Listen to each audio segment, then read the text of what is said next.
Hello students, इस complex number के lecture number 5 में हम बात करने वाले कॉन्जुगेट एंड मॉडुलस। ये दो बहुत ही इंपॉर्टेंट कॉन्सेप्ट हैं जेई के लिए और इसका हम बेसिक सीखने वाले हैं इस लेक्चर में। तो जल्दी से हम इसके बेसिक की बात करते हैं। तो पहला जो टॉपिक है वो है कॉन्जुगेट। जल्दी ध्यान से देखो, ये बहुत इंपॉर्टेंट है, बहुत डिफिकल्ट होने वाला है। क्यों डिफिकल्ट होने वाला है ये भी पता चल जाएगा।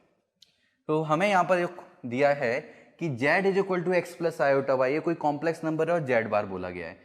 तो हम बार से तो फैमिलियर हैं कि कभी भी किसी सिंबल के ऊपर इस तरह का हमें डंडा मिलता है, लाइन मिलती है, तो इसको हम बार बोलते हैं।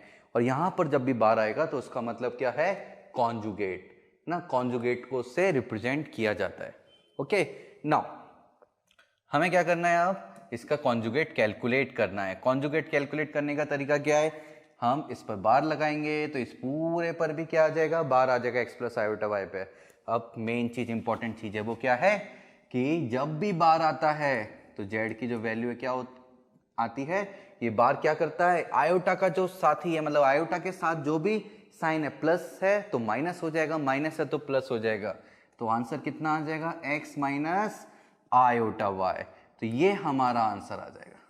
तो आप बोलोगे अरे सर आप तो डिफिकल्ट बोल रहे थे, ये तो बहुत आसान हो गया। हाँ ये आसान है, इसलिए तो हमारी सिली मिस्टेक भी यहाँ ज़्यादा होती हैं। इसलिए जो चीज़ आसान है वहाँ सिली मिस्टेक होने के चांस है, इसलिए वो डिफिकल्ट हो जाती हैं। चलिए इस पर हम दो क्वेश्चन सॉल्व करते हैं जल्दी से, छोटे छोटे एग्जाम्पल्स लेते हैं। यहाँ z इज इक्वल टू हमें दिया है 3 + 4 आयोटा और हमसे पूछा है z बार की वैल्यू बताओ। तो हम क्या करेंगे, सिंपल z पर बार लगाया, 3 + 4 आयोटा पे बार लगा दिया। जैसे ही बार लगा तो आयोटा का साइन चेंज हो जाएगा। तो यहाँ z बार की वैल्यू हमें क्या मिलेगी, 3 - 4 आयोटा।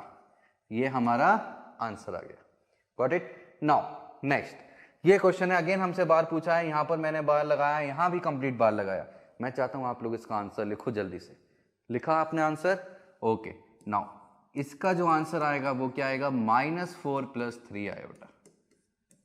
ये आंसर आ जाएगा। अब ये -4 जो था, क्या इसको भी प्लस किया था? हाँ, यदि किया था तो ऐसा बहुत लोग करते हैं और ये बिल्कुल गलत है।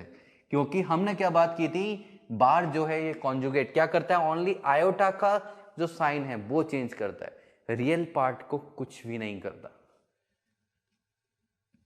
ओके, नाउ नेक्स्ट कॉन्सेप्ट, ये मॉडुलस, बहुत ही प्यारा मॉडुलस। इस मॉडुलस को कैसे कैलकुलेट किया जाता है, याद रखो यहां पर ये चीज क्या है, हमारा real part and this is imaginary part. याद रखो इमेजिनरी पार्ट जब भी हम बोलेंगे तो आयोटा नहीं आएगा, ओनली आयोटा का मल्टीपल आएगा।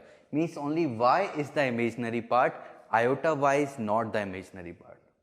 इसलिए जब भी मॉड जेड हमें निकालना है तो हम क्या करते हैं, रियल पार्ट का स्क्वायर प्लस इमेजिनरी पार्ट का स्क्वायर। ऐसे बोले हैं तो क्या आएगा, x² प्लस y² और साथ में इसके ऊपर क्या लग जाएगा, स्क्वायर रूट। तो ये वो फॉर्मूला है जिससे हम मॉडुलस कैलकुलेट करते हैं, इसको आप नोट कर सकते हो। जल्दी से दो छोटे छोटे एग्जांपल्स और देखते हैं हम इस पर। हमें फिर से दिया है z is equal to 3 + 4 iota और मॉडुलस ऑफ z कैलकुलेट करना है। तो इसलिए मैं क्या करूंगा, mod z is equal to real part का स्क्वायर यानी कि 3 का स्क्वायर, इमेजिनरी पार्ट का स्क्वायर 4 का स्क्वायर। ध्यान रखो मैंने 4 आयोटा स्क्वायर नहीं लिखा, नहीं तो गड़बड़ हो जाएगी। 4 स्क्वायर तो कितना आएगा, 9 + 16 is equal to √25 is equal to 5। ये आंसर आ गया।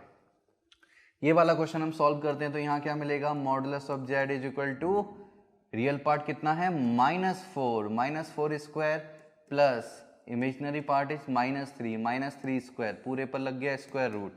तो अगेन -4 का स्क्वायर प्लस 16 आएगा, -3 का स्क्वायर प्लस 9 आएगा, अगेन ये √25 बना और हमारा आंसर कितना आ चुका है, 5। तो इस तरह से हमें ये आंसर मिल गया। तो यहाँ पर हमने दो कॉन्सेप्ट के बारे में बात की, मॉडुलस एंड कॉन्जुगेट। इनका हमने बेसिक सीखा ये होता क्या है, और दो एग्जांपल्स लिए जिससे हमें इनको सॉल्व करना सीख पाए। Thank you.